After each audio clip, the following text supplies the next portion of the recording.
With all of the discussions about Black Jesus icons, I heard an older man mention about the time there was a huge backlash when a popular magazine put a Black Jesus on the front page of their magazine. Hearing him say this got me looking into this matter. Lo and behold, it turned out to be true. As I said in previous video on subject of Black Jesus, there have been people hinting at telling the truth. Ironically, this uproar came from what you would think to be an unlikely community. Here is a little background on what happened then. In 1969, Ebony magazine shook the cultural landscape by daring to depict a Black Jesus on its cover. The publication's bold move sparked controversy within the Black community, with some vehemently opposing this portrayal and even threatening to cancel their subscriptions.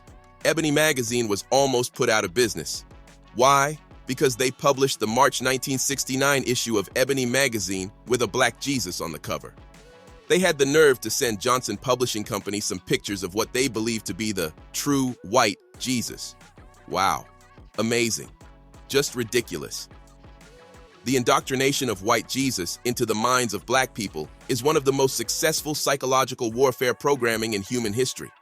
While looking at this happening back in 1969, it's interesting to see just how brainwashed some Black people were back then and still are today, all around the world. But I have to remind myself that back in that time period, there were only a few conscious-minded Black people with a voice. But the question I ask is, has anything really changed in Black community as far as worshiping a Black Jesus? Is a white Jesus still the only picture of the true Jesus for Black people today? Too many Black people still suffer from post-traumatic slave, Stockholm syndrome. But when we start talking about chattel slavery, we're not talking about one trauma. We're not talking about a specific event. We're talking about generations of trauma with no intervention. Based on what I know about sugar plantations, tobacco, and the Caribbean, what I know about American chattel slavery and the plantations there, does anyone right now ever recall mental health assistance to slaves? Anybody remember sending in the therapist after I sold off your son, daughter, raped folks? At any point? Never. Second question. After slavery was officially over, now you're free. Anybody remember any therapy then? We know it's been rough, it's been deep for you, it's been difficult. We're gonna do a little group therapy. Anybody remember that? That would be no. Number three, after slavery officially ended, both in the States, in the Caribbean, the British ended, do you remember whether or not trauma continued? Did the trauma continue for people of African descent? I need to know. Okay, so now let's do the math. Hundreds of years of trauma, no treatment. Freed, more trauma, no treatment. What do you do the math? Do you think there may be residual impacts of that trauma? Of course there is. It didn't end, friends, and it hasn't ended yet. So I think on one point, African people and people of African descent are extremely resilient. Matter of fact, I think we're a miracle. Far be it for us to pathologize or to look and cast this idea of weak and sick people. Oh, on the contrary, we are profoundly resilient because we've done everything we've done thus far with no help, with not even the ability to have this discussion. As though it were possible, we escaped injury in all those hundreds of years and the years that followed. That means you have to look at the etiology of the behavior, which is what I spent many years doing. And it's not rocket science. This is not deep. Like I said, this is not required that, someone has, it's just common sense. Actually, I wrote Post-Traumatic Slave Syndrome, the book, which is here. The book is called Post-Traumatic Slave Syndrome, America's Legacy of Enduring Injury and Healing. I recently have written a study guide, which is being edited now. But the reason why I wrote the book is really to put a name to what I was looking at. I started to look at behaviors in African people and people of African descent. A long time, people ask me all the time, I just was interviewed by ABC, and they wanted to know, where did this come from? It came from growing up Black. no, there's nothing deep there. I grew up looking at black folks and wondering why we behaved the way we did. Very little had to do with white people. Very little. I was looking at black people and I wanted to understand our behavior. I am 50 years old and I remember looking at people who were, growing up in South Central Los Angeles. That's where I grew up. My parents are from the South, from Louisiana and from Belize.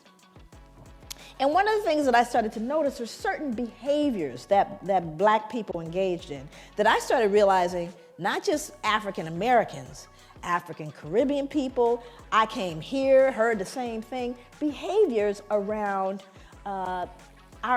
what we look like. Like, for example, I would hear people, and most people here, white or black or wherever you are in the spectrum, you've seen the behavior and wondered about it. I know you have, because I wondered about it. Well, you have black people that aren't black. How many people have met black people that actually aren't black? Now, this is an interesting phenomenon. These are black people that'll tell you before, first of all, they certainly look black to me. They look black, but they don't say they're black. I've got quite a bit of Indian in me. Did I mention that a lot of my family are from, all of a sudden there's something else, right? And you're looking going, sure could have fooled me, you look black to me. Right? Now, this would be something that I could ignore if it stopped when I was a child in South Central, but it didn't. You could hear it in rap music today. Same behavior. Matter of fact, the rap videos, they just need to clone the same girl, right? I could draw her right now, what she looks like. The little wavy hair, and she's black, but not too black. Okay, and what is that about? What is its etiology and why does it persist? That means that it's an intracultural phenomenon that's being passed along through generations. But why? What is this self-loathing that I see in contemporary black folks? I'm not going back to slavery. I'm talking about today, who hate and despise the reflection in the mirror. That's what I wanted to know. So that's what led me on my journey, if you will. Again, not an unusual journey. Some people like to say that the color of Jesus doesn't matter. If that statement is true, why was the true color of Jesus changed to a white man with blonde hair, when in the Bible, Daniel 7:9 and Revelation 1:14-16 says what he looks like? Now that the truth is coming out more and more, now people want to say it doesn't matter. We have to seriously look at the impact of these thought processes. Throughout history, the portrayal of Jesus as white has been deeply ingrained in Western culture, perpetuated through art, literature, and religious iconography. This image, however, carries profound implications, particularly for Black people and communities. The pervasive representation of a white Jesus has not only shaped perceptions of divinity, but has also contributed to the systemic marginalization and psychological harm experienced by Black people. The historical context of depicting Jesus as white traces back to European colonialism and imperialism, where the dominant powers sought to reinforce their cultural and racial superiority. Through artistic depictions and religious teachings, the image of a white Jesus was weaponized to justify the subjugation and exploitation of Africans and Black Americans. This portrayal served to reinforce the notion of white supremacy and validate the oppressive structures that upheld it. For Black individuals, the omnipresence of a white Jesus has had profound psychological consequences. From a young age, many are indoctrinated into a worldview where divinity is exclusively associated with whiteness. This erasure of Blackness from the divine not only perpetuates feelings of inferiority, but also reinforces the notion of white as the standard of beauty, virtue, and worthiness. As a result, Black individuals may internalize these damaging beliefs, leading to feelings of inadequacy, self-doubt, and alienation from their own cultural and spiritual heritage. Also, the portrayal of Jesus as white has played a significant role in the erasure of Black history and spirituality. By centering whiteness in religious narratives, the contributions and experiences of Black figures within Christianity are often overlooked. This perpetuates a cycle of cultural amnesia, where Black people are systematically disconnected from their ancestral roots and denied access to a complete understanding of their identity and faith. The impact of white Jesus imagery extends beyond individual psychology, influencing broader social dynamics and power structures. The worship of a white divine figure reinforces racial hierarchies and justifies the continued oppression of Black communities. It perpetuates a narrative where whiteness is synonymous with righteousness, and Blackness is equated with inferiority and sinfulness.